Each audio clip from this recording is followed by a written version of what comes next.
welcome guys to our YouTube channel. We are almost done the episode, and we just found out that the camera hasn't been recording the whole time, so that was a little bit of a mistake. So you'll get this little intro bit for YouTube, and then majority of the video is probably just going to be the ThreadTalk logo up on the screen, and then there's going to be a little bit of video at the end.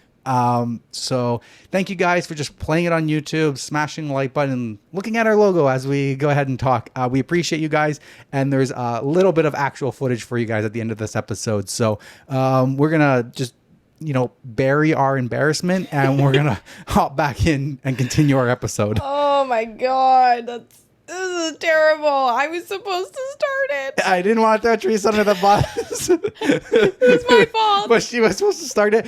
She actually started it, but I think she double tapped it because there's a file in there for 0 seconds. There was a file for 0 seconds. So she started and stopped it like immediately. So no big deal.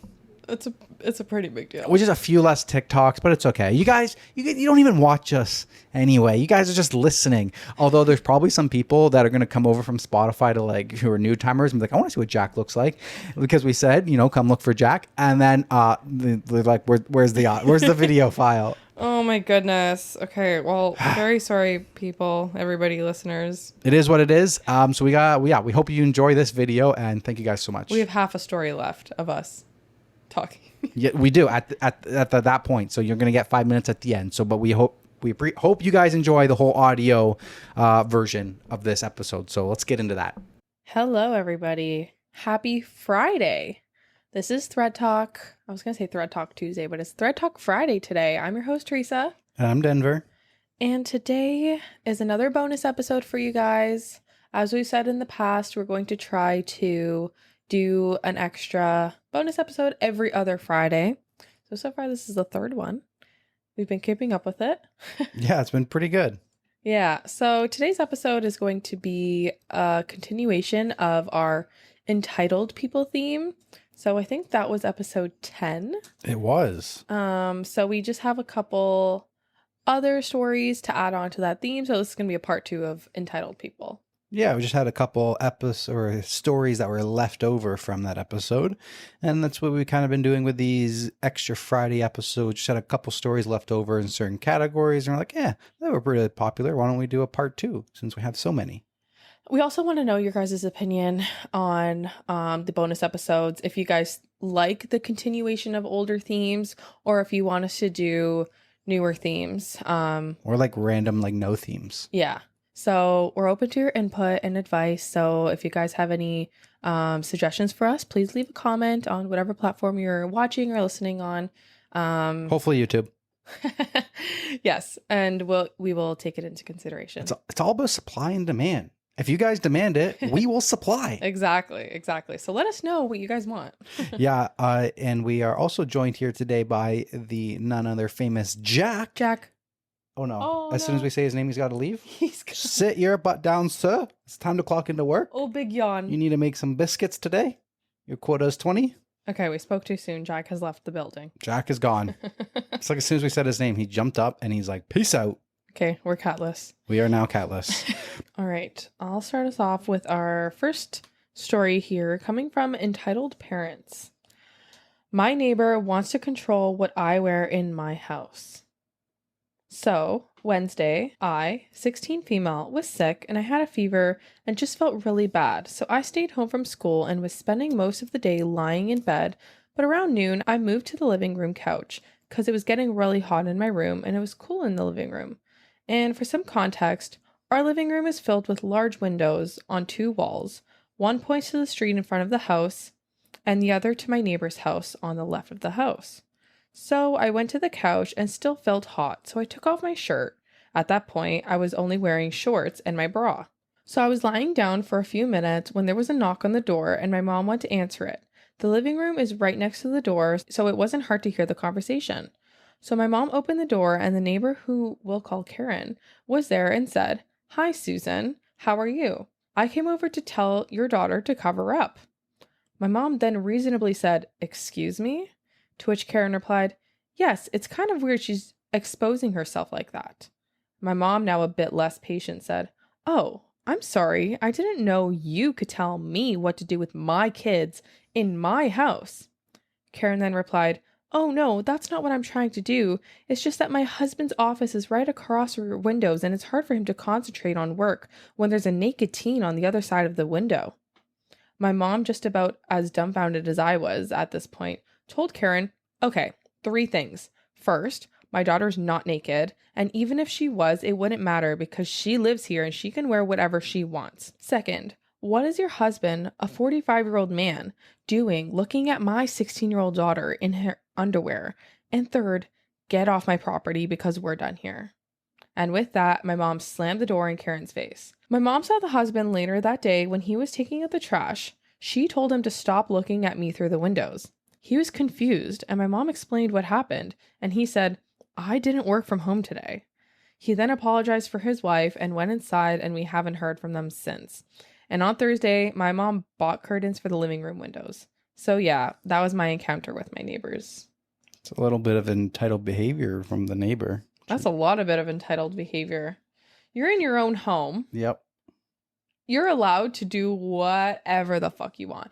Even if, sorry, okay, I'm going to say something. Even if you're outside naked. If you are uncomfortable with what someone else is wearing or what they're not wearing, whatever, you have no right to go up to that person and tell them to put more clothes on. Yeah. Or cover up or anything like that. I hate shit like that.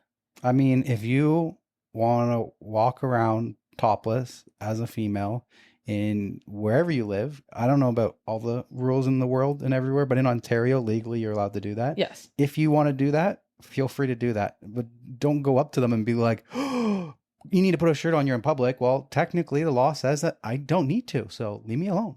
Yeah. So. Especially in your own household. Especially in your own household. Like, why are you being a peeping Tom, staring into my living room, telling me that I need to put clothes on? Yep, exactly. And the best part was, like, it wasn't even the husband. It was... She's just using it as an excuse. Yeah, I don't know what it is, but I think it's, like, jealousy of, like, another woman. Like, I don't know. I don't really know. Top comment. Wow, so you had a peeping Karen instead of a peeping Tom. Yeah. So happy to hear your mom ripping her apart. Hope you're feeling better. That would be like the other day we were walking home from the grocery store to our condo. Yeah. And there's like the lower townhouses at the bottom of our condo. Yeah. And we're like, there's this one house that the window is right by like kind of like the roundabout where the cars drive in. So like beside the sidewalk. It's so much. There's so much traffic. So walking traffic there. And we're walking. And Teresa's just like, but... I'm like, wait, what? I like... It's a bare butt. Bare butt. Bare butt. Yeah. I looked to the right and I kind of caught a tiny little glimpse before we had walked by. And she's like, that chick was in a thong. I'm like, oh, that's interesting. And it's kind of like, that would be like us going to knock on her door and being like, hey, can you put some clothes on? We were walking by and we saw your butt. And I'm like, well, I guess I shouldn't have looked through the window. I didn't even mean to. I know. If I see anything like that, I just avert my eyes. I'm like, I didn't see anything. Don't worry, I didn't see anything. And that's like Kat, when she moved into the new home, she said she has floor to ceiling windows, and that's where we filmed in episode 16. Yep. She has floor to ceiling windows, a beautiful corner unit, and she's on the floor with the pool. So like a lot of the amenities and stuff, and it's like literally across from their unit. So there's like, she has like a little bit of a yard. Her place is so cool. She's on like the fourth floor, but she has a backyard with trees and bush and shrub. And then on the other side of the bushes, there's a walkway. So people go for walks all the time and can look right into her unit. Yeah, so she was talking about either like darkening the windows. She doesn't want to get curtains because it's a beautiful view and like lots of natural light is coming in. And I when she first moved in, I was like, I literally could not care less if I was walking around naked in my kitchen. Like, if you are looking, like, that's on you. Like, most people won't be like staring, you know? Like, if you're not a freaking creep, you're not going to be staring. As soon as you see something that is like you're not supposed to see, Lordy my eyes. You look away and you pretend like you didn't see it. That's just like the normal reaction to have. So yeah, this neighbor is very freaking entitled. And yeah, I'm happy this wasn't a scenario where like the man was actually uncomfortable. It was, yeah, thank God. Yeah, because that makes it worse. But Still pretty bad from the Karen. Titled neighbor. Yeah. Oh. All right. Moving along. All right, let's move along. Before I get into my story, I do need to get a drink. I am joined here by my Cottage Springs vodka lemonade today. Classic vodka lemonade. I love this one. So thank you to Cottage Springs for coming on board and providing the beverages for us in all of our episodes. So you guys are going into the LCBO or wherever you guys buy alcohol and you're considering which seltzer or lemonade you should get, try the Cottage Springs beverage. I'm going to enjoy this one as I'm reading out the next story. All right, this one's coming from AITAH. Am I the asshole for refusing to adapt my annual barbecue for my sister's vegan boyfriend? Let me set the scene. Every summer, I throw what my friends and family lovingly dub the Meat Stravaganza, a barbecue bash celebrating all things meat. It's an event everyone looks forward to, complete with a trophy for the best homemade barbecue sauce and a brisket cook-off. This year's curveball? My sister has a new boyfriend who is vegan. When she asked if he could come, I was totally fine with it. The more the merrier. But then she dropped that she expected me to provide vegan options for him. I'm all for inclusivity, but this is a day dedicated to meat. I suggested, half jokingly, that he could maybe just eat the garnishes, lettuce, tomatoes, onions, off of the burgers, not thinking that it would be a big deal. My sister got really upset and said that it was rude to invite someone and not cater to their needs. I argued that the theme of the event has been the same for over 10 years and everyone knows what it's about. Plus, last minute changes to include a full vegan menu seems daunting and honestly a bit out of place for the spirit of the meat stravaganza. She accused me of being exclusionary and unsympathetic, and I tried to compromise by saying her boyfriend could bring his own food and use a separate grill that I would set up for him. She argued that segregating his food was even more insulting. Now she's threatening not to attend, and my mom thinks I'm being a jerk for not bending the rules of my barbecue. So am I the asshole for sticking to the meaty tradition of my barbecue and suggesting alternatives rather than changing the whole menu? No, I don't think you should be changing the whole menu at all. I think you can accommodate it by adding one extra, something that he can eat. Not a whole menu, not like a 5-course different type of foods that he can have. Maybe just like a veggie burger. Just adding one simple food. Maybe you can put it on the grill before all the other meat goes on. I don't think it's a huge ask. I think what OP asked for the boyfriend to bring his own food, I think that's pretty reasonable too. He can bring it himself. Yeah, I think that's reasonable. Listen, this isn't just we're having a family dinner and we're trying to think of what to make and the vegan boyfriend's invited. So, we're going to make a vegan dish for him. This has been a long-standing tradition of a meat barbecue. All different kinds of meat. That's why the friends and family are going. They're going for the meat. I don't think he should do anything more than he did. He offered to set up a separate grill so that say that there was vegan burgers, they weren't cooked in the meat juices on the barbecue. Mm-hmm. I don't think he needs to then provide the food for this person. Why is it on him? Because he's throwing a barbecue and the person coming doesn't want to eat the food that he's providing, that now he has to go out and buy more food just to cater to this one guest who wasn't who's coming in last minute. That doesn't seem right to me. You're coming and you have the issues, so I have to spend more money and go buy this food. It'd be the same thing where someone doesn't eat pork for religious reasons. They don't eat the pork, but they're okay with the steaks and the chicken, and that would be okay, well, I'll set up a different barbecue. We can cook the steaks and the chicken on a different barbecue from the pork. Luckily you can eat this, but I'm not gonna go ahead and not buy pork, because that person's coming. It's I'm happy to have you there, but this is what we're doing. I don't mind making an adjustment for you, but I'm not gonna cut out pork completely. I feel that's kind of similar. I don't know. Well, he's not asking for meat to be cut out completely, so. They're asking them to make, and then I don't, if they're not asking, they're asking for him to make vegan options.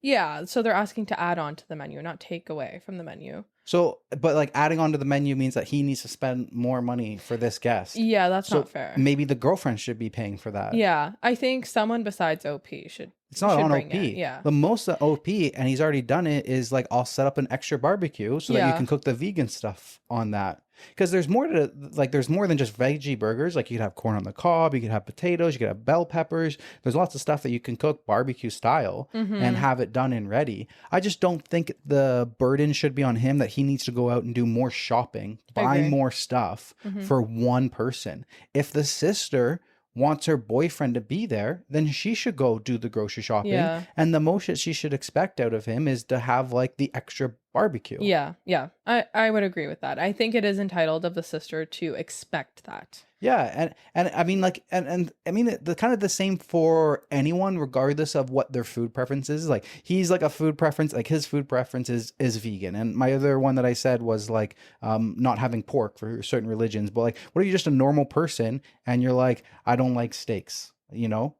Yeah. You know what I mean? Like, okay, well, like, there could be other options for you to eat, but if you know that you're going to a steak restaurant, or like, you know that like your person's like, this is the steak event, you know, like, we only cook steaks. It's like, yeah, like going to the keg. maybe that's not the event for you. Like, maybe I shouldn't go. Like, if I'm not going to be able to eat anything. Yeah, I wonder what the boyfriend thinks of all this. Like, I feel like the girlfriend is really pushing for him to be there. And he might not He's even be probably like, yeah. It could be all on the sister, and it's Yeah. not the boyfriend. And if that's the case, then she's the one who has the responsibility to cater to her boyfriend, Yeah. not the dude who's hosting the thing. I think she's just trying to impress him. Yeah, I just mean, like, whatever your food preference is, like, whatever you eat or don't eat or anything, like, and you're going to an event like this, it's like, it's not on those people to make sure that you can have food to eat when you're the one who's going to have, like, you're picky or you have restrictions, regardless of what your choice is. Like, you know what I mean? Yes and no. I don't know. Like, at a wedding, there's always vegan or vegetarian options as well. Like parties and stuff. Like, people usually do accommodate all kind of dietary restrictions. Yeah. Like dairy free and all of that. There is usually like one option. But I think in this scenario, it's last minute. You're going to a meat barbecue event. Yeah. Like, that is what like the whole event revolves around. So I think it's different for this. Yeah. I meant more of like, if whatever you choose for yourself, for whatever reasons that for the food that you choose to put on your in your body, when you're going to an event that's not meant for you, it's not everybody else's job to cater to you. If you are making your choices for whatever reasons, whether that's personal preference, or anything. I mean, I guess everything is personal preference, regardless what the reasons are. Like, I feel like when you're going to an event like this, it's not their job. They are not a restaurant. They do not have to have options to feed you. Just like some restaurants aren't going to have options for you either, and you're going to choose not to go into that establishment because they're not going to be able to cater towards what you're willing to pay for. Yeah. And you have to make your meals at home. So I just think whatever your preferences for food are, it's not on everybody else to cater towards that. I don't know. Yeah, that's fair. Yeah. There's a little bit of an update. She didn't take it that well. She's saying she might skip the event altogether, and some family members are siding with her, calling me inflexible and in hospital. They're making me out to be the bad guy for not wanting to alter tradition that's been set in stone for years. I don't think that's fair on him. No, and it's not really altering tradition. Okay. I don't know. I don't see it as, if he were to add it, it's altering tradition. Yeah, I mean, like, I feel like the most that he should have to do is offer to set up a barbecue, and that is him being inclusive. Yeah. Yeah. Like that, like, he doesn't actually need to do that, but he's already done that, and that's him being inclusive. And for anybody that wants to have vegan, like, hey, that's over there, that's for you, that's all set up. Feel free to cook whatever you want to cook. And there's nothing wrong with you're going to like a meat, or not even a meat, like you're going to a big barbecue family setting. There's nothing wrong with contributing. There's nothing wrong with Yeah. bringing vegan burgers for you Something. and willing to share those with other people. That's a good point. It'd be like the same, like what? So this person's supposed to show up to the barbecue and bring nothing? Yeah, that's when a great everybody point. else is bringing, you know, Sides, barbecue sauce, something. briskets, sides, and Yeah. everything like that. Yeah, that's a good point. So like when you go into these barbecues, like you should be contributing anyway. Mm-hmm. Yeah, it's So- not. It shouldn't all be on the host. Yeah, I don't think this is should be on the host one bit. Yeah. I think he's already being very inclusive to set up with a barbecue. Mm-hmm. It's a little entitled of the sister to think that he needs to make huge alterations and set up a whole vegan menu for him Yeah, and do more than what he's done. I agree. Yeah, I got nothing else. Right. Maybe there's a top comment on this one. Uh-huh. Top comment: offering a separate grill is the compromise. Mm-hmm. That the sister doesn't understand this means she really doesn't understand what being a vegan is. I suspect the boyfriend would be fine or even appreciate the setup as long Mm-hmm. as he's not one of those crazy ass peachy vegans. Yeah, and that's what I was saying. Like, I would love to see the boyfriend's perspective of this, and like, He probably doesn't even know what's going down. yeah, he probably is like, if the girlfriend mentions it to him, he's probably like, yeah, the barbecue's fine, babe. Like, that's more than enough. Like, tell him thank you. Yeah, like I would have just ate the salads. Yeah, that too. Something. Yeah, I don't know. yeah, I'm pretty like when you choose to be vegan, like I feel like they already have an understanding of wherever you go is not always going to be perfect. yeah, yeah. Like when you choose to have They're used to it, right? when anybody chooses whatever their lifestyle is, like there's not just vegan, like there's people that don't eat sugar, there's people that don't eat meat, there's vegans, vegetarians, there's people that don't eat carbs, there's people Yeah. that like are on a certain diet. So like when like being vegan is being on a diet essentially. Yeah. Like you know like Like my Zio Yeah. with his diabetes. Like, diabetes, like you understand that your food intake is gonna like be a little tougher than Yeah. everybody else. Yeah. But it's also like it's the same for us. Like we have a diet. We don't like really consider it a diet, but if we were to go into like a sushi seafood restaurant only, we know that we're going to be in trouble. yes. Like if we decide to walk into like we're in like San Francisco and we decide to walk into the restaurant like on the pier that's serving crab legs and fish, we know that we're going to be in trouble because there's nothing on that menu that we're going to eat. Are we Right. going to go to the owners and complain and say like, why aren't you offering chicken? Why aren't you offering steak? Like we understand there's going to, in certain situations, you might not have something that we're going to eat. Yep. 100%. Yeah. All right, moving along. Yeah, let's move along. Okay. Am I the asshole for not wanting to give my step cousin my new dress? My 16 female, whole family, grandparents, parents, aunts, uncles, and cousins are attending a formal event in a couple of weeks. My step cousin Jen and I are the same age, and her dad married my aunt when she was 6.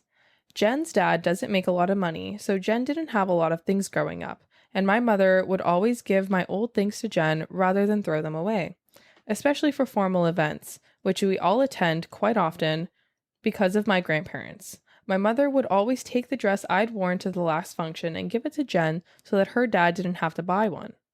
As we're now older and not growing, I now only loan the dresses to Jen. I assumed it would be the same this time. So a few days ago, when Jen and her family came over for dinner, I took Jen upstairs to give her the dress. Jen saw the dress I had chosen for the event and asked if I would loan that one to her instead. She said she never got to wear a dress everyone hadn't already seen me in, and it wasn't fair she always has hand-me-downs. I said no, because I bought that dress to wear to this event. I was being nice to lend her a dress she doesn't get to demand to be in the new one. Jen and I were arguing, and eventually the adults got involved.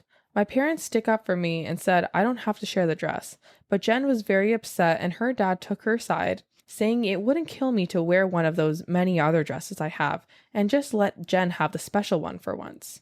I then said if she wants a specific dress, she should buy it, not try and take it from kids, which set him off. The parents are now fighting over this drama, and part of me thinks I should just loan Jen the dress. I love that dress and I was excited to wear it, which is why I didn't, and my parents say I absolutely shouldn't. But I don't want anyone to fall out over it. Am I the asshole for not giving her the dress? I don't think she's the asshole, but honestly, I just kind of feel for Jen. I don't know. Yeah, I feel for Jen too, but I would think the entitled person in here is Jen's dad. the dad. The dad is, He's the adult. yeah, he's the adult. It's his responsibility, and you know, life can be tough, and you know, some people aren't always in the best positions. So I just kind of feel for Jen. Like she's been literally wearing the hand-me-downs her whole life for all of these functions, and I don't know. Yeah, she's just trying not to wear another hand-me-down. I think it's like it's like teaching your kids, like other kids at school have nicer things than you. Like, you can't expect that you also have that. Like, I feel like it's a good teaching moment. I don't know the age of Jen. They don't say her age. They just say OP is 16. Probably like 15 or 14 or something, or even Yeah. 16. Like they're So they're close. I don't think just because she wants the dress, she's entitled to have it. Yeah. Yeah, I think it is a teaching moment. I just I don't yeah. It's not even everyone sucks here, yeah. No, you're not the asshole. Dad's kind of entitled and Jan just has a rough life. Yeah, but also Jen is a little bit entitled too. You don't think? Like, Yeah, I I do guess. feel I just feel bad. I see what you're saying. I do feel sad for her, but like that is life, unfortunately. Everyone, Yeah, but there's always going to be someone that has nicer things than you. You can't go through life being like, "Oh, because you have nicer things, that's not fair. You have to share it with me." 100%. But she's just so young. She doesn't learn Well, that we don't know life her lesson age. yet. Well, the OP is 16 and she's been getting the hand-me-down. So I'd imagine she's close in age and slightly younger. So 14, 15, because she's got to be close enough to wear the clothes. I would even say 15. So I just think that she's too young and she just hasn't had that teaching moment. And And this is a great opportunity for this is a that. great opportunity. But I'm just, you know, I don't want to call her an asshole because I feel bad. No, Jen's not an asshole. No, yeah. The question is OP the asshole? The answer is no. Yeah. No, you're absolutely not. You don't need to share your new dress with Jen. Top comment and overall vote is not the asshole. Top comment, not the asshole. The real asshole here is Jen's dad. I can understand Jen wanting the dress. It must be difficult for her to never get a new dress. You are totally right to want to keep your dress. But Jen's dad should make an effort. Take another job, work overtime, or even borrow money for once to be able to offer this to his daughter. It's good that your parents were on your side. Yeah, I can definitely agree with that top comment for sure. Yep. But you never know. You never know what that dad's going through. Maybe he's already working 3 jobs and everything he has is to keep the house over the roof. Maybe. Yeah, I mean, yeah, there's not enough information to talk on that, but yeah, OP, I think you're definitely in the right, and I'm glad that your parents are on your side as well. Yeah, that's good. It would be I feel like most of these stories would be am I the asshole and then my parents said I had to give it up. Mm-hmm. It'd be rough. Mm-hmm. All right, moving on. Let's move along. This one's coming from AITAH from 16 days ago. Am I the asshole for kicking out my pregnant little sister? I, female, 35, live with my little sister, female, 25. She moved in with me and my son in 2022 September. I am a single parent working. She was just back at home in a very small town with not much aspects of an ambitious person. So I asked her to move in with me in the big city for more opportunities for herself. Before she moved, I had enrolled her in a teaching diploma back home, which she dropped out of without my knowledge because, well, quote unquote, she did not like the course. So her moving in with me was the family / myself and her agreeing for a second chance. I stopped talking to her when I learned that she had dropped out. We come from a deep poverty and I managed to get myself through school with scholarships and bursaries, and now I'm settled and building my career at a comfortable rate. But back to my sister. She stayed with me for a year and a half.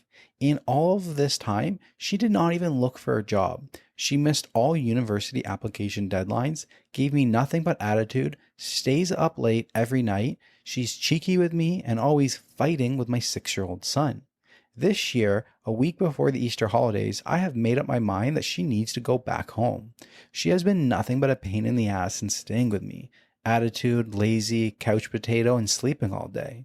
A week before she had to move out, she told me that she is pregnant, 4 months along.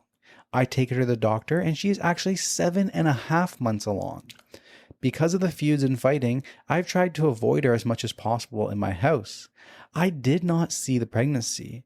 I am now even more livid than ever and want her out of my house. Our family wants me to think things over and give her another chance. Am I the asshole for kicking out my baby sister? Oh, okay. The fact that she's pregnant definitely makes it a lot harder. But like, Honestly, I feel like it makes it easier. How? I don't know. I might be the asshole here, but like, I don't want you having a kid and getting comfortable in my house. Like, you need to go back home with our parents because I'm not dealing with you. That's So you true. better get out now before you have that kid. Yeah, it's not like she doesn't have another place to go. Mm-hmm. She can go back to her parents' house. Yeah. They will take her in, right? Like there's no indication I mean, that that's they where wouldn't. she came from. Okay, so that's a good alternative. I actually agree with you. I didn't even think of that. Like, yeah, once she has this kid, she's probably gonna be stuck there. Like, it's gonna be harder to kick her out once she has the kid. So, I think you did a nice thing in taking her in and giving her a second chance after you paid for her school and she just dropped out. And she decided to throw that down the drain. Yeah.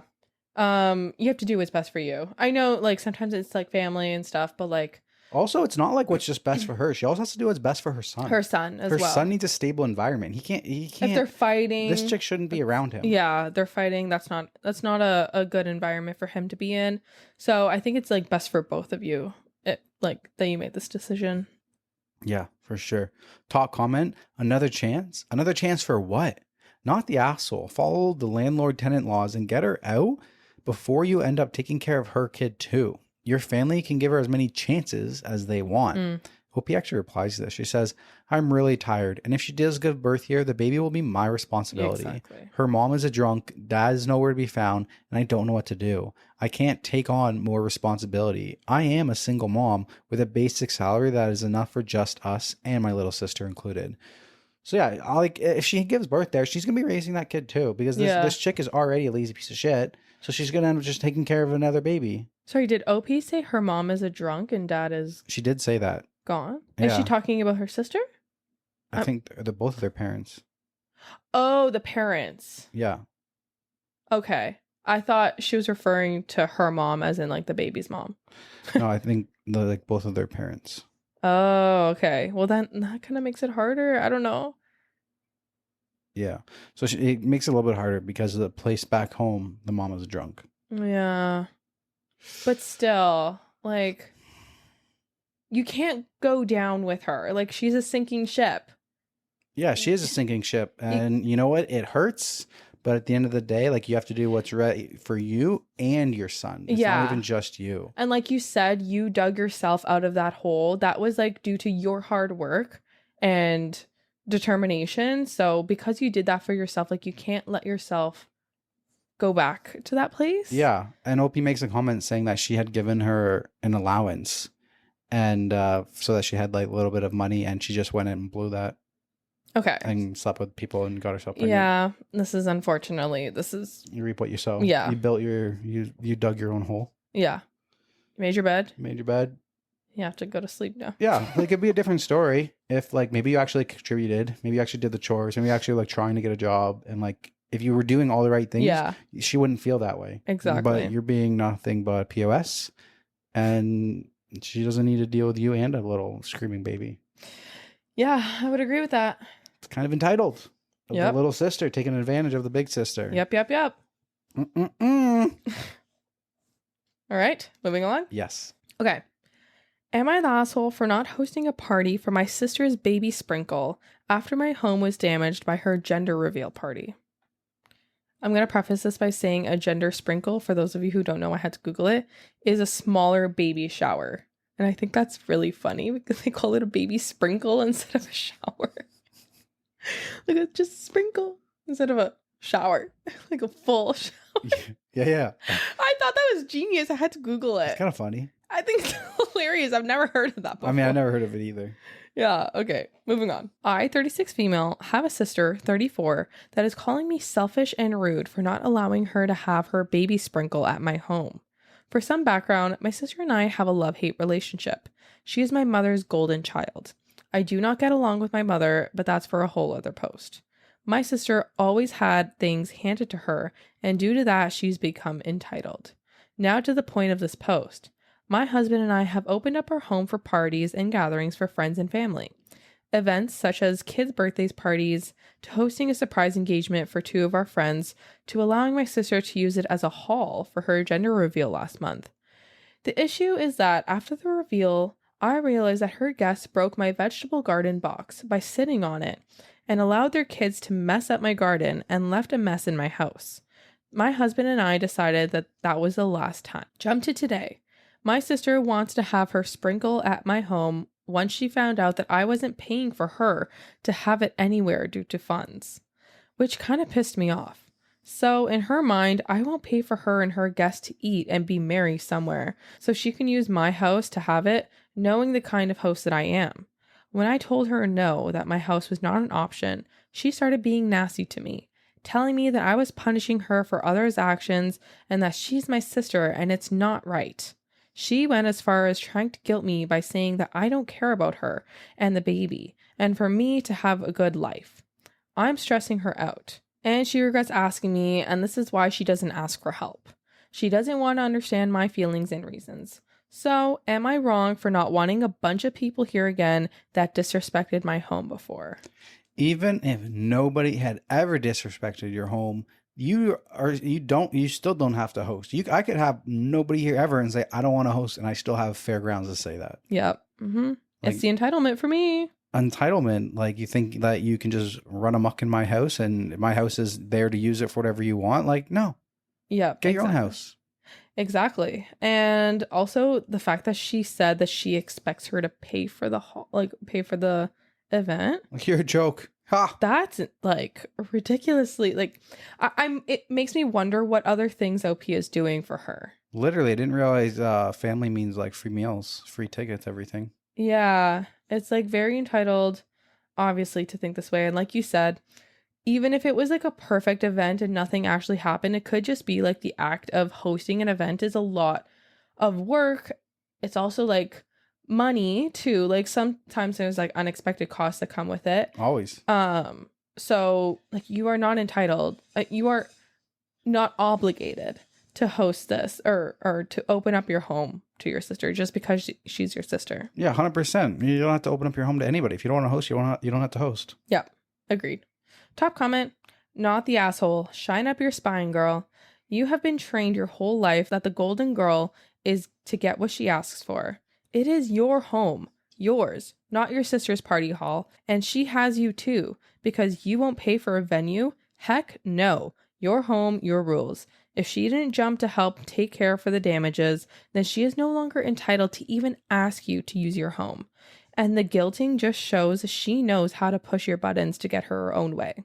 Oh, and what the fuck is she even doing? Demanding you pay for a venue or let her use your home when she already got you to up for the reveal? Sounds like the golden girl is using baby to milk you and everybody else for everything they can get. OP replies, I have always been the black sheep because I don't give her what she wants the way everyone else does. Thank you for your support. Yeah, that's the toxic traits that come when your parents treat you like a golden goose. Is you're entitled to everything from everybody. Mm-hmm. Yeah, I mean, like, she is entitled because this is the way she was raised. Yeah. This is how it's been her whole entire life. So when something doesn't go her way, she's going to throw a tantrum. At 34 years old, she's going to throw a child tantrum. I'm just a baby. I'm just a baby. Yeah, tantrums. That's how they get their way. Yeah. I wouldn't deal with that. No, absolutely not. Glad you put your foot down. You don't need to give in. Just block her. Block her. Yeah, block her. You don't need to cut her out from your life. Do it. Don't okay. accept the nonsense. Yeah, this is a lot of entitlement. All right. Moving along. Back to me? Yeah. Oh, back to me. Okay. All right. Let's move it along. This one's coming from Relationship Advice, and it was posted 6 days ago. My girlfriend called me unfair when I said I'd be putting my name on the deed when I buy a house. I, 28 male, have been with my partner, 25 female, over 3 years, and we've said in the next 5 years, it would be nice if we have enough saved to put a deposit for a house.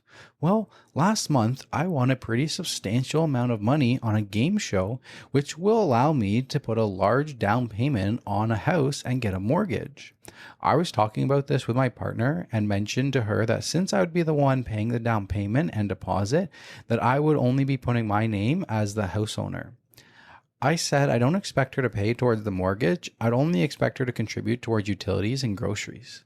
She said I was being unfair since we were planning on buying a house together. I said she wants me to wait until we both have the money, then that's fine. I'm more than happy to wait. She said, since I have the money now, it makes sense for us to get a house now, since it would mean we're not paying rent anymore. I told her that's fine with me, but if we choose the option to buy sooner, then I will be the sole homeowner. She again said that I was being unfair since it should be both of us, but I just pointed out that since I'm the one paying the deposit and the down payment, so I'm going to be the one who owns the home. She just repeated that I was being unfair several times towards her and that we should be both on the deed as homeowners. How would you handle this? Okay. I think he gave a great alternative option. If she's uncomfortable with her name not being on the lease, or sorry, on the mortgage or on the home, then you could wait. And like, you don't need to purchase a house right now. I think it is a little bit odd if you're like planning on having like a future with this woman, to not like share the name. But I do see what he means. Like he won the money. He's paying for all of it. She's not putting anything towards the mortgage. So it's only fair that it is his name. I think if it were me and I won the money, 100%, it would be both of our names. We're getting married. I was going to say, that's a little bit different, though, because we're 7 years in and we're engaged and our wedding is set. But buying a house together is a big step. It's a big step. That is pretty, like, I would say, like, it's almost as big as marriage. I don't know. Yeah, like, maybe. I would think so. It depends. Take us back to when we were 3 years. 3 years in. Well, we didn't buy a house. We just rented. No, but we got a house together. But I mean, like when we were getting this condo, what if we were like, one of us had much more money saved up, and we're like, I want to buy it instead of renting it. Yeah.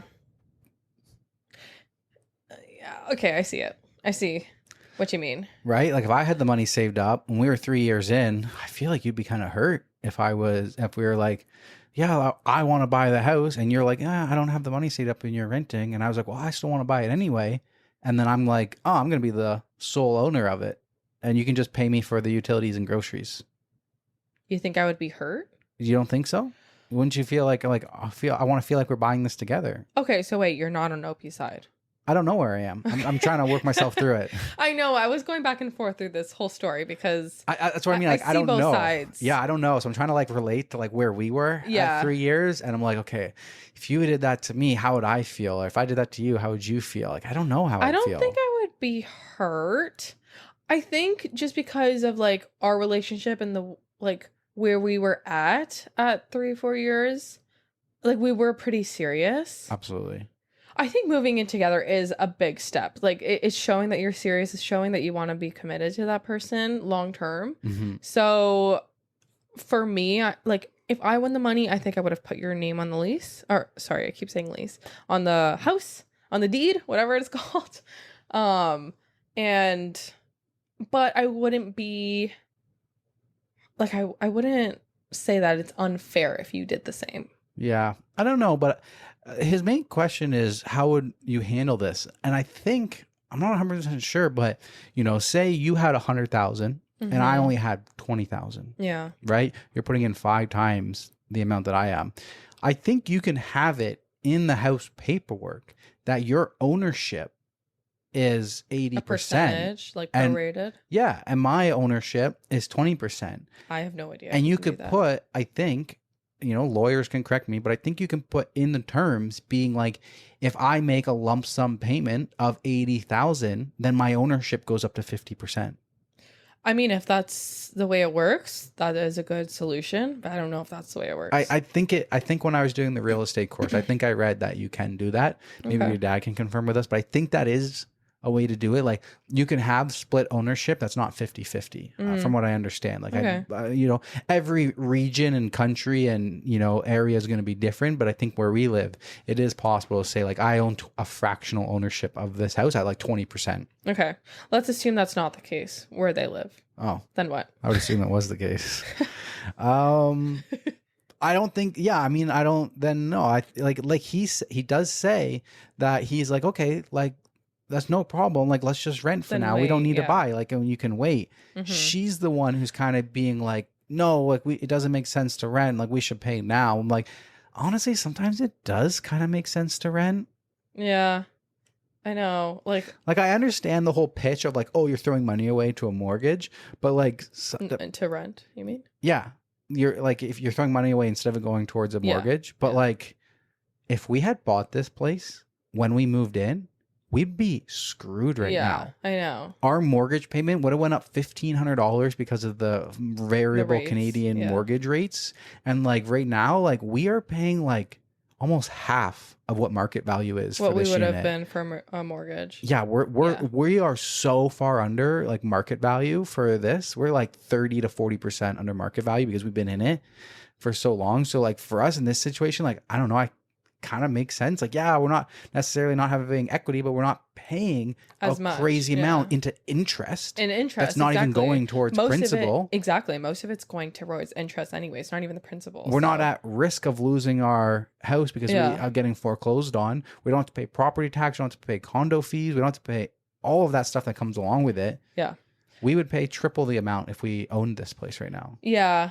I also think it's a little bit weird how he said, okay, you don't have to pay anything towards the deposit, but I want you to handle everything else. Like no, groceries. he didn't really say that. He Isn't says, it? I don't expect her to pay towards the mortgage. I'd only expect her to contribute towards utilities and groceries. See, but then like if that's all on her, that's not getting her equity. He didn't say only on her. He just said contribute. Okay. If that's the case, if it's like 50-50, yeah, then that's fair. It would be like a lot of times people move in with people after that person already owns the house. Yeah, but that's not the case. I know, but sometimes that happens and they're like, well, if you want to help with like the electricity and the water bill and pay for groceries, that's great. But like, I'm not going to make you pay towards the mortgage. I know, but I think that's benefiting him because he's getting the equity part, whereas hers are just going to be purely expenses. Yeah. Well, that's why he said we can wait. Yeah. You don't need to buy a house. That's true. Yeah. I heard this one story one time where I think it was a confession or a true off my chest. And he said that he's been telling his girlfriend of like X amount of years that he rents the place and she's been paying half of the rent with him and he's been putting it towards his mortgage. What's the difference though? She doesn't know that he owns the house. She thinks that they're renting. Okay, but what's it? Oh, so she's like paying towards equity. She's paying towards the equity and she's not getting any. That's trashy. Yeah, by not telling a little. her. Not by not telling her. It Yeah. is. Yeah, for sure. Definitely slimy. Yeah, it is slimy. Okay. What's the top comment? Top comment. No. I think you shouldn't buy shared property with someone unless you're married to them, or at least definitely 100% want to be married with them. I can agree with that. So I think they're like also agreeing with us. Like I think our side saying like, okay, if you only want your name on the lease, I keep saying lease, on the mortgage, then like you shouldn't even be with this person. Like you should want to share that with her. Yeah. And also like what is your commitment level? Because, you know, I feel like the girlfriend versus marriage does have a big thing on it because if we're married, even right now, and I went on a game show like Survivor or Big Brother, because those are the ones where I was thinking The Price is Right. or like Jeopardy or something, but like I wouldn't apply for those. I would apply for like Survivor, Big Brother. Yeah. And I come back and I've won the money. Like that's our money. Yeah. I'm gonna put all of that too. money into a house and like we're 50-50 ownership on it. So there's a part of me that's like, okay, like it's fair that, you know, if you're not there with your commitment level, that you don't want it to be 50-50 because she's not putting in the same amount for you. But at the same time, that's also a little thinking backwards. But it shows that you're still thinking as an individual. Yeah, exactly. And you're not thinking as a team, as a partnership. Like we think as a team and a partnership. Like if we're gonna buy this together, like okay, we're gonna buy this house. Let's like we've been talking about buying a house like the last couple of years. We've been like, okay, like what's our game plan? What are we gonna do? Like how much do we need to save up? And I feel like we both had the understanding that okay, when it comes down to buying the house, we might not both be 50-50, and we're not going to cap ourselves at 50-50. We're going to be like, hey, this is all the money I have to buy the house right now. This is all the money that you have right now. We put it together, and that's the amount that we have for our down payment plus bills. And like, okay, if somebody's in a little bit more than the other person, like, whatever, we're a team. Like, this is what we've come up with together, and then we're going to tackle everything in the future. It's like if you think about it over the grand scheme of things, over the next 60 years of your life and that house and the team and everything like that, and like you're a couple thousand, $10,000-$15,000 apart at the beginning, not a big deal. It's going to be nothing in 10, 20 years. Like, you continue, like, you both earn the equity together. Like it just depends on where you are in your relationship. Yeah. Right now in his relationship, he doesn't see them as a team. He's still thinking individual. And that's not to say, like, if you prefer things to be that way, that's wrong. This is just our opinion. Like, this is the way we would see it. Nothing wrong with that. Yeah. Like, if you guys have, like, gone through this yourselves and it's been successful, like... And there's still valid reasons for him to want it separate. Because what if it doesn't work out? They're only 3 years in. Who knows? Yeah. Like, you know, he puts all this money into the house. How much did he win off the game show? How how much is it? Yeah. 500,000? 100,000? 50,000? Like, what is it that led to that deposit on the house? Because like, say he won $200,000, he puts $200,000 down on a $600,000 house, and he's paying the rest of the mortgage, and he puts her as a homeowner, and then in a year it doesn't work out, and guess what? Now she gets 50% of the equity of the house when she put in nothing, and maybe she's been helping make the mortgage payments. So I don't think that there's anything wrong to protect yourself. Yeah. If that's how you feel in your relationship, it's always smart to protect yourself. But there's also nothing wrong where if you're like, this is my ride or die person, this is it, I believe in this commitment, to put them on as a homeowner. You bought it together just because you put in the extra money. It comes down to how much you trust your partner. 100%. And it's where you were at in your relationship. Yeah. And where you go from here is kind of seems like you need to explain to her that at this moment in time, she's not your ride or die yet. Could certainly get there in the future, but at this point, you're not ready for that level of commitment of buying a house together with your own money and everything. Yeah, I agree. Yeah. Nice talk. Thank you. It was a good one. When are we buying a house? We're buying an RV. House on wheels. All right. Moving along. Oh, Jinx, show me a Coke. I said moving on. Oh, I said moving along. It's the same thing. You owe me a Cottage Springs vodka lemonade, please. Drink up. Okay. Okay. This one comes from AITAH. Am I the asshole for not telling my son that his brother passed? Oh, fuck. Info. My youngest slept with his brother's wife. After my oldest found out, he and his wife got a divorce, and my youngest married her a year later.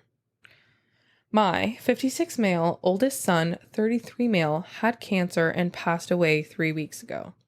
Over the months leading up to his death, my youngest son, 30 male, and his wife had been trying to reconcile with my oldest because he always made it known that he wanted nothing to do with them. He specifically told me that they were unforgiven and he wouldn't forgive them just to ease their guilt. When I kept bringing up the idea of reconciling, he used to get mad at me, so I stopped trying. I just kept telling my youngest and his wife that they had to accept that he wanted nothing to do with them and they needed to move on. When my oldest passed, I did not tell my youngest or his wife to honor his wishes. He always made it clear that they didn't deserve to mourn him in life and didn't deserve to mourn him in death either. About a week ago, my youngest saw his brother's obituary and called me, screaming for not telling him that his brother had passed. He told me I denied him the opportunity to make things right and that I should have told him that his brother passed. I told him that it would be disrespectful for him to even come in the first place, as his brother wouldn't have wanted him there, and that he and his wife denied themselves from attending. He hung up on me and blocked my number. My wife told me that she feels guilty for not telling him and that we should have given him the opportunity to say goodbye to his brother. I told her that I would just find it disrespectful of us to do so, as he made it clear that he didn't want them to come. She told me that she understands, but she's upset that our youngest is mad at us, and that we should try to put everything behind us to heal. I told her that what our youngest did was unforgivable, and I was not going to allow him to disrespect his brother in life and in death as well. My wife has been crying constantly because our son blocked us, and she started blaming me as well. I'm hurt, but I don't regret what I did or even see what I did was wrong. I feel like my youngest should just take accountability of his actions instead of blaming everyone else. Am I the asshole? Oh my God. That's deep. I don't know. I don't know. I don't know. Yes? No? I don't know. Respect the dead, but also he's not there anymore? Fuck, I don't know. I think the brother who is alive is being entitled to his knowledge after the brother who he screwed over wished that he not be a part of his life, not be a part after his life. He didn't want anything to do with him. And I think OP is doing a great thing by respecting that. Maybe, but it's like my brother died and I'm not allowed to know. Because they didn't. The brother that died said that he didn't want them there at his funeral. Not at the funeral, but when the funeral's over, doesn't he deserve to know? Maybe. But I think what OP is saying, like, the brother is saying that he wanted to be at the funeral to make things right. That's what he said. What are you going to make right at the funeral, bro? It's done. Too late. Wait, what did he say that? Or I don't remember what he said. He told me that I denied him the opportunity to make things right, and I should have just told him that his brother passed. So yeah, I don't know. All that it's doing is clearing his conscience. And this is a truly unforgivable thing. You slept with your brother's wife and then married her. That is so beyond fucked up. Maybe we need to know his side of things. What? Okay, I don't care what his side is. Like, nothing will justify that. Nothing justifies that. Come on. I don't know. I'm just saying. Maybe we should see what his side of things are. Maybe there's a thread on relationship advice that's titled, I cheated with my brother's girlfriend and married her 10 years ago. How can we reconcile? Shut up. You just found that? No, I've had this. No. And as soon as you started talking, I'm like, that's my story. No way. But from the brother's side. Stop. I'm like, how are we going to get the brother's side? Oh my God. Okay. Okay. Wait, this is so good. Well, I can't believe this. This is like, I want to preface this by saying I don't know if this is 100% linked. Okay. But I read you the title. Yeah, it sounds like it. This was posted 24 days ago. This was posted 4 years ago. Oh. He said 3 years. Been trying to reconcile for 3 years. Did he say that? I think they said that at the beginning of your story. He's been trying to reconcile with them for like 3 years or something. Over the months leading up to his death, they've been trying to reconcile. Okay, so maybe not. Okay, let's... But is like linking themes then. Oh my God. This may or may not be the same I hope it is. family relation. Let me get into this and we'll see how much lines up here. Okay. All right. This is long. Okay. When I was in my mid-20s, my younger brother, Ezra, 19, went away to an out-of-state school. I just finished my own stay at my university, so I went back home to find an apartment close to family. Ezra's girlfriend, Melanie, who was 19, also stayed behind to study at a local college. Her and I would hang out once in a while. I didn't realize at first I was playing with fire by doing this. Melanie and I got closer. We would go to the movies, grab a bite, and we would hang out at family dinners. Ez couldn't be there, but my dad would extend invites to Melanie, who Ez dated all throughout high school. They planned to be married after school, so she was like family. My dad also remarried, so we were trying to build new bonds with his new wife and her kids, one of which was close of age to Melanie. I guess things began to get messy when my dad's new wife began to comment that I looked better with Melanie. I had a stable job and was ready to start my life and settle down. Melanie was offended at first, but as we grew closer, she began to also make similar comments. Ez would come down for summer and some weekends where they would still sleep together and function like a couple. When he would leave, she would be with me. Things got physical one night. After I reacted jealously at her and Ez snuggling up, it was the turning point that I had been waiting on. I know now I was wrong, and I'm not proud of any of this. My dad and his wife were at odds over our relationship. My dad was actually furious with me and demanded we stop. Melanie was disinvited from family dinners, and my dad reached out to my mom to inform her about us.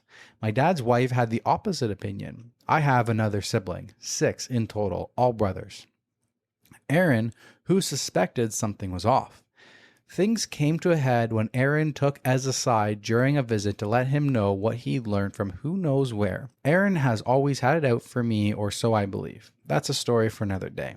But what happened after set my whole life in motion in the direction it's been for the last decade. It's been over 10 years since Ezra discovered what we had done and set the whole family on fire. He had a go at our parents and my dad's wife for her involvement and their silence, and then he just left. It took a while, maybe a few months, like 8 or so, but he left and I have yet to ever see him again. Those 8 months, I was not a kind person. After Melanie was embarrassed and mistreated by Ez for cheating, I immediately took her in and we became official. Our family disapproved for a while, but eventually they came around. She fell pregnant and I proposed. Her parents and my parents learned of this and they agreed that it was best for the baby that we married, so they paid for everything. It was a humble wedding, but my family pulled through for me and showed up. During this time, Aaron continued to lecture my parents about their involvement with our relationship and abandonment of Ezra. I understand that he was in pain and needed them, but I did too. I was becoming a new father and husband. I was looking into buying my first home, starting my first big job, and planning a wedding. I didn't expect Ezra to suck it up, but they are my parents too. My parents were preoccupied with us, so much that Ezra moved a few towns over and we didn't even notice until a month or so later. We used to see him around town where he worked, but noticed we stopped seeing him. I reached out only to find his number has changed. Aaron was no help, just criticisms and warnings about Ezra's well-being. No kind words for me, Melanie, or our child. I lost 2 brothers in one go. Eventually our wedding grew closer and the invitations were sent out. No response from Ez or Aaron, which I expected, so I asked my mom to verify with them. I understood if the answer was no. What we found was that they were completely gone. Aaron had a longtime girlfriend who RSVP'd no to our wedding and clammed up about where my brothers went off to. One aunt, the one who would often echo Aaron's comments and skipped out on my wedding, let us know that they were safe and that we needed to move on. So that was that. Sad to say, I haven't seen them in 10 years. My parents were obviously distraught and regretful. I put a huge damper on our wedding and the birth of my child. We thought about combining their names as a middle name for my son, but ultimately decided not to. They would likely never meet my kids, so no need to confuse them. However, watching my parents break down whenever family would get together took its toll. Everyone who knew where they were did not say. It remains a gray cloud over our lives to this day. I thought we had moved on by the time Mel and I had another kid. My parents seemed happy to be with me and my remaining brothers, and they saw that Mel and I were serious about our relationship and an ideal match. Soon enough, though, my mom decided to voice her regrets to me and Melanie personally. When she first found out about our relationship, she was staunchly against us, but came around when Mel fell pregnant. Now she remains that she made a mistake where she lost 2 sons. Her relationship with Mel has suffered greatly.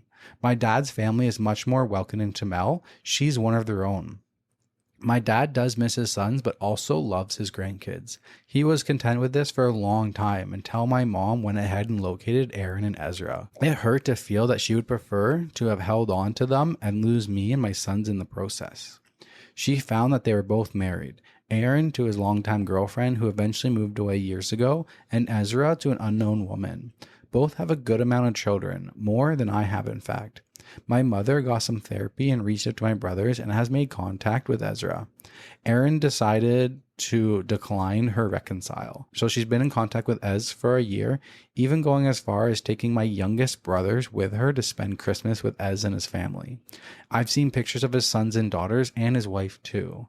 I thought to keep a lot of this from my dad, but I come from a gossipy family, so I did show him what I found on my mom's Facebook before they could. My dad was overcome again, as if the wound that was freshly exposed again. He felt he missed a lot and couldn't bear it. He looked at the images for a long time and eventually called my mom, and they spoke for hours. So I sit here with a fractured relationship everywhere. My mom does not approve of me and my family. Mel and my mom do not speak. My dad is heartbroken. Ezra and Aaron took off and built a life with their own families. From pictures, it seems that they were still close enough, though Aaron does not speak to her mother, his wife, and kids too. The rest of my siblings are young men just coming into their own. I love them so much, but I can't relate to them like I relate to my brothers who are closer in age. It's been years since I've had to deal with what my actions have caused. My wife is beginning to get insecure about my feelings towards her. She wonders if I regret her and the kids. I want to fix this. I failed to fix it before, but I need to now. I don't know how to repair it though. How can I make amends for a marriage and life I don't regret? Wow. So I don't think it's the same person. I'd been a while since I read it, so now Yeah. that I got to the end, there's a little bit of differences. There's a lot of similarities, Yeah. but at the end, it seems like this guy has the relationship with his father, and yours is the guy didn't have the relationship with the father. Yeah. But almost like the same. They did the same thing. So, yeah, a similar situation. What's with the siblings stealing each other's girlfriends? That's unforgivable for me. I don't care if 10 years have passed. Like, no time will heal that. Yeah. Well, same with Ezra. Yeah. And you don't deserve forgiveness. I'm sorry. I'm happy that you're happy with your new family and your new wife, whatever. But you hurt people the worst. Like, you cause them the worst pain that you could ever cause a person. Yeah, even with my story, like, it's a little entitled thinking that you can fix this. Exactly. That's what I mean. Like, you broke it.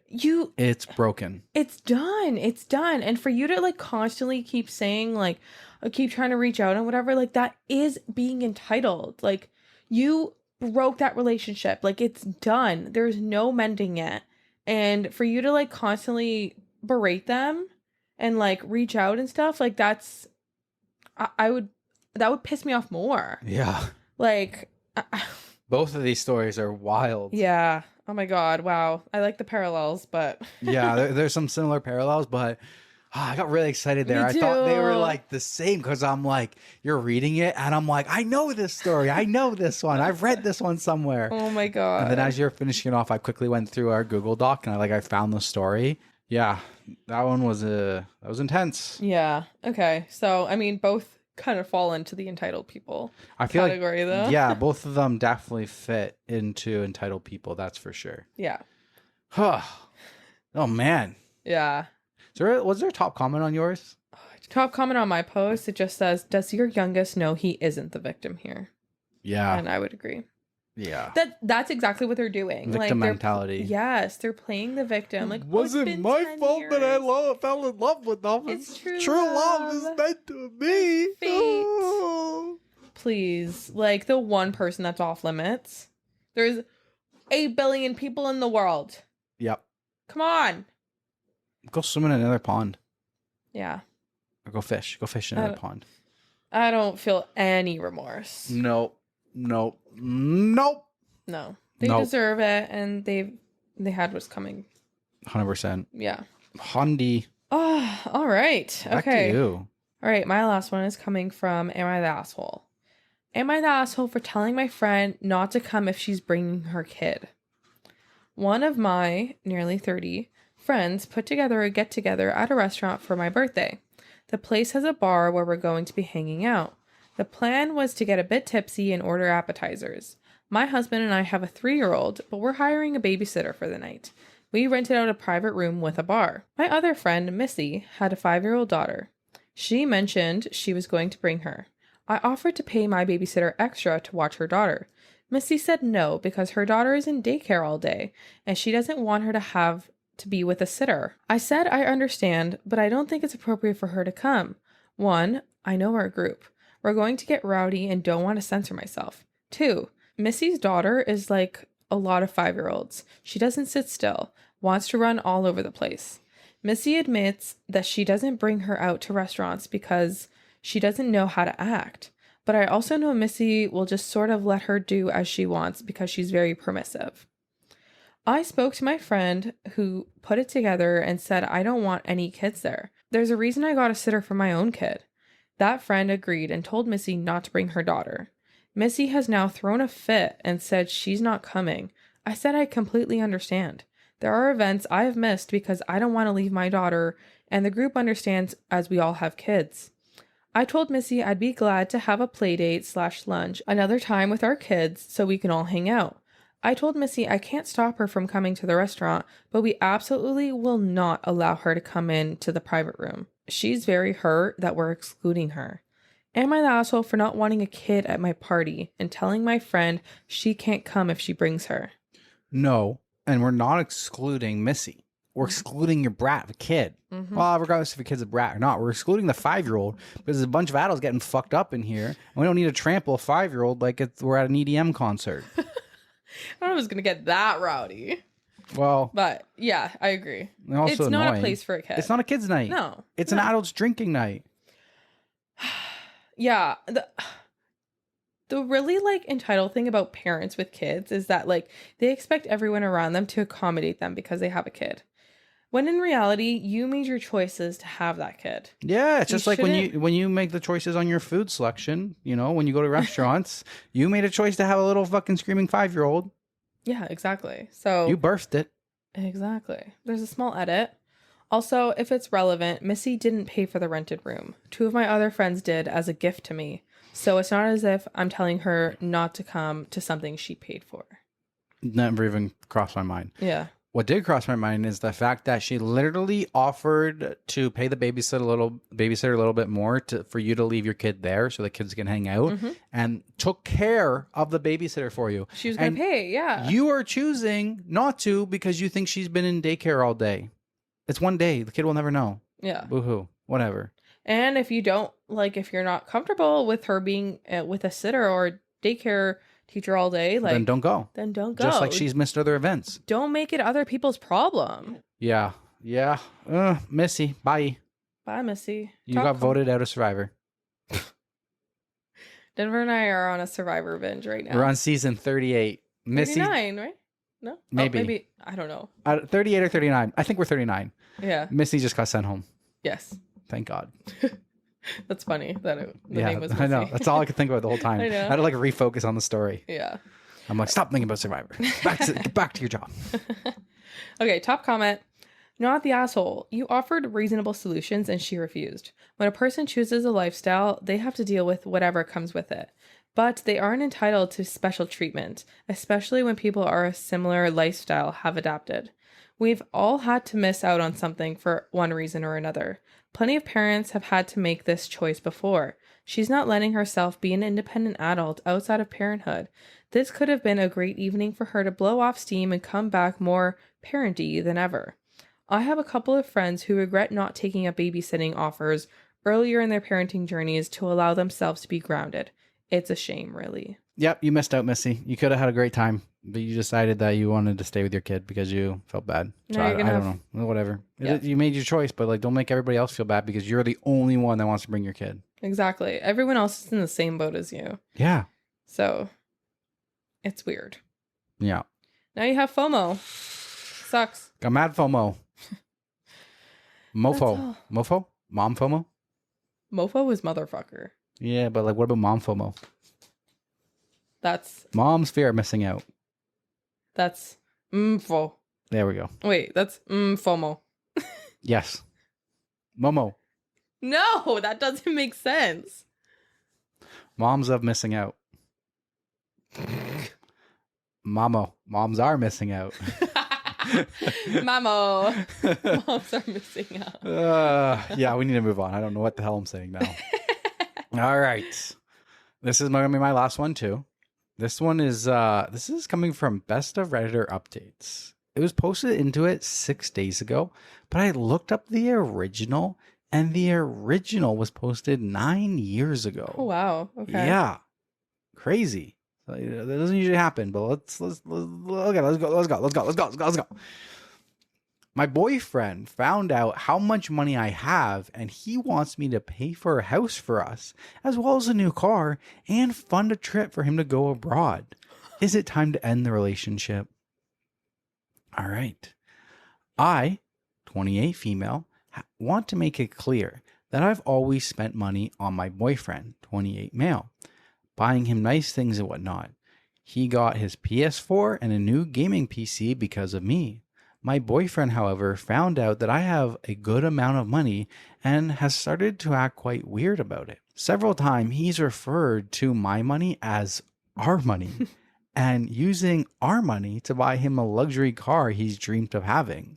He wants us to move out of separate apartments and get a house together, and has said instead of getting him a small Christmas gift that I should fund a trip for him to go to Europe. I'm from Italy and I have family in Bulgaria, Croatia, and the Netherlands, but he's from Canada. Buying the luxury car, it's less whether I can afford it and more that seems like something you get your husband or wife and not your boyfriend of only 3 years. The house I can understand if we were engaged or something, but we aren't though. He has talked about marriage several times in the past few months, and finally, yes, I can afford a trip for both of us to tour Europe, but whereas it's something I might have thought of to do for us before, he only brought it up after finding out I have the money to pay for it. Is this enough of a reason for me to break up with him? I would say so. Yeah, his views of you have changed since this new knowledge has come to light. And I think he sees you more of a bank now. ATM. An ATM. And yeah, he's being entitled. I don't know. Yeah, it's like, dude, if you are going to be a gold digger, at least play it smooth.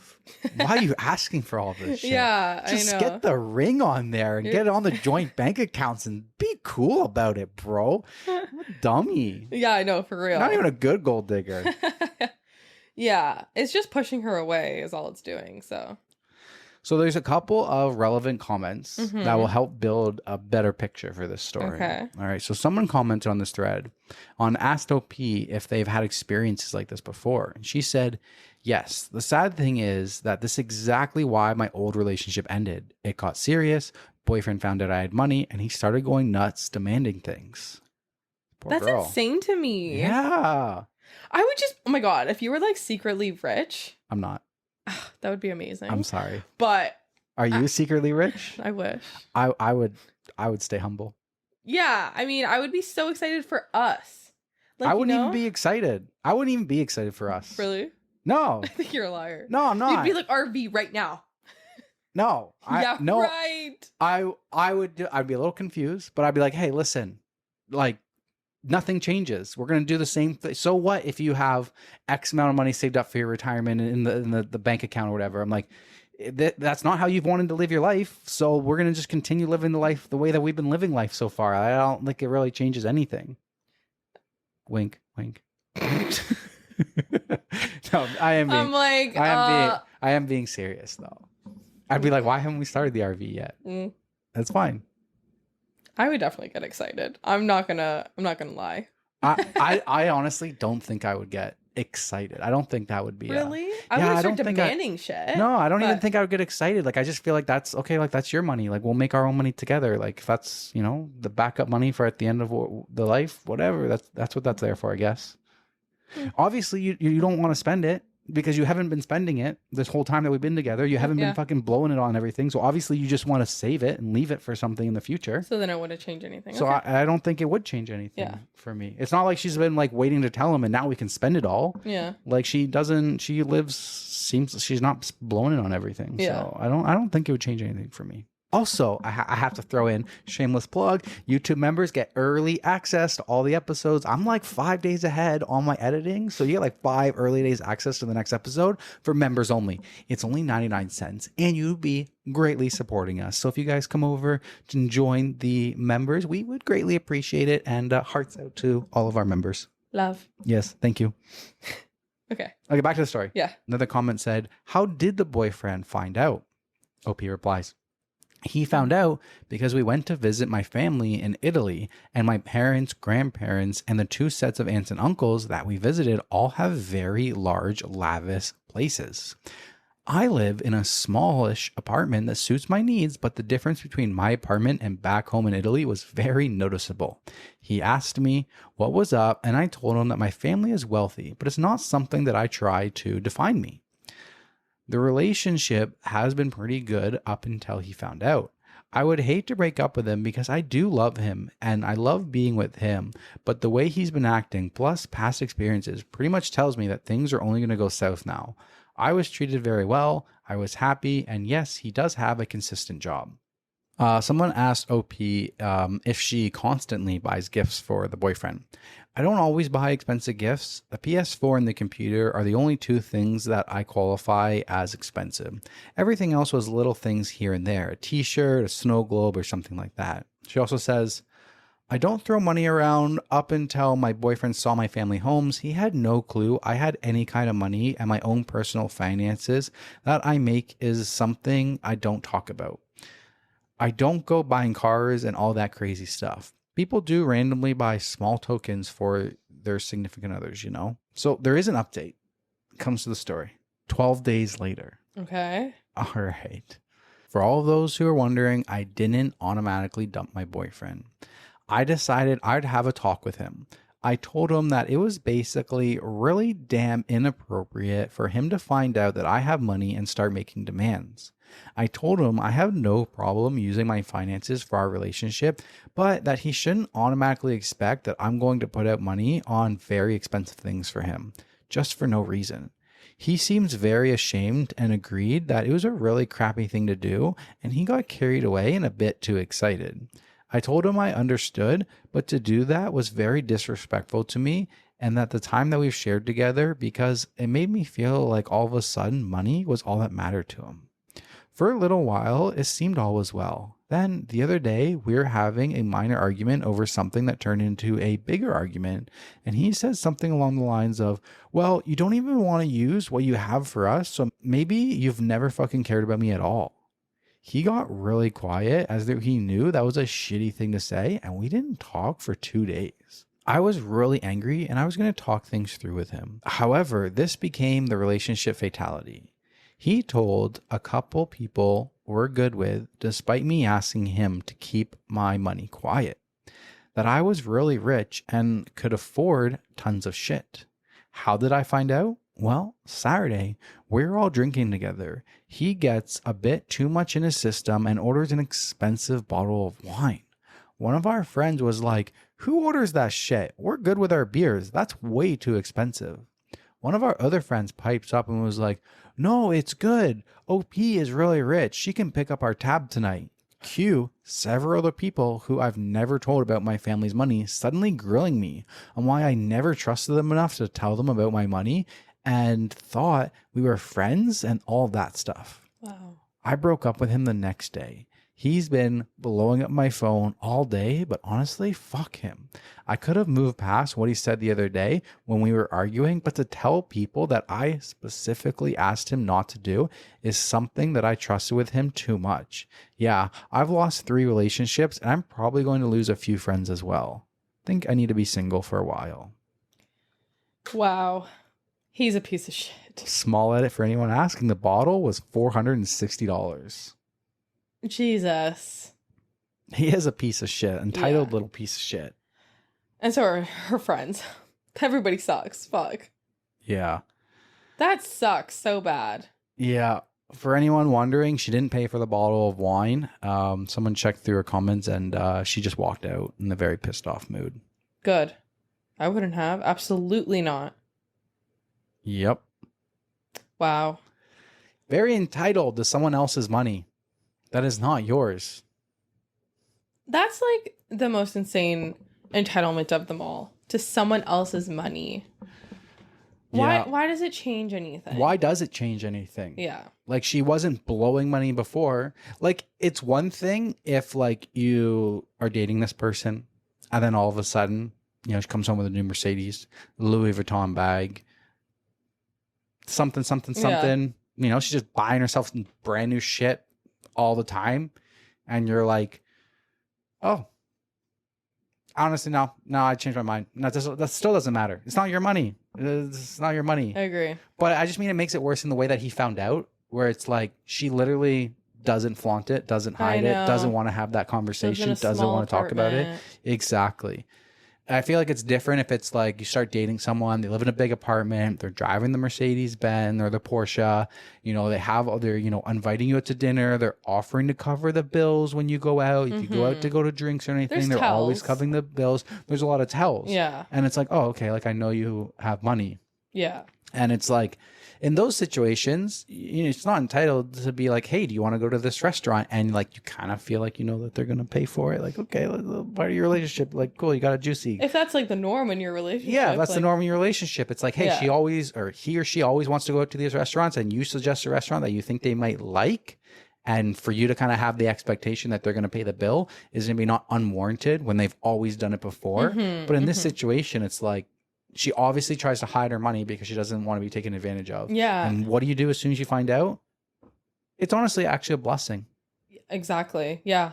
It's a blessing. It's good that he found out now. Because before they got married. Colors. Yeah. Yeah. I can imagine if she found out after they got married. Yeah. I think there would have been a prenup. Yeah. For sure. Had to. You never really truly know somebody until there's a shit ton of money involved. Yeah, exactly. Money changes people. Absolutely. Yeah. It's sad. Wouldn't change me though. So feel free to tell me anytime.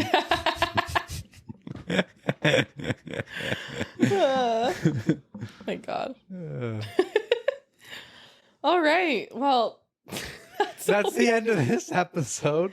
So everybody who's listening on Spotify, nothing's changed for you. Nothing's changed for you, but we just found out that our YouTube wasn't recording.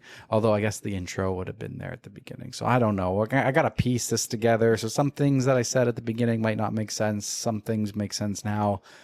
I don't know. Apologies for the confusion. Apologies. This one got messed up, but hey, hopefully we still have the audio. Imagine I turn off the recorder and like the audio file didn't happen, like what happened with the episode before. Oh my gosh, that would be rough. Okay, well, thank you all for listening. Yes, listening and watching for the last 5 minutes and the first 30 seconds. Yes, we appreciate you all, and if you made it this far and you like what you've listened to, please give us a rating and review on whatever platform you're listening to, Spotify, Apple Podcasts, YouTube. We really, really appreciate it. And thank you for joining us again on ThreadTalk. And join us on YouTube, Instagram, TikTok. Smash the like buttons when you see them. Subscribe where you can. Join that membership for early access. It's only 99 cents. Yes. All of the above. Thank you very much. Goodbye. Thank you. Bye.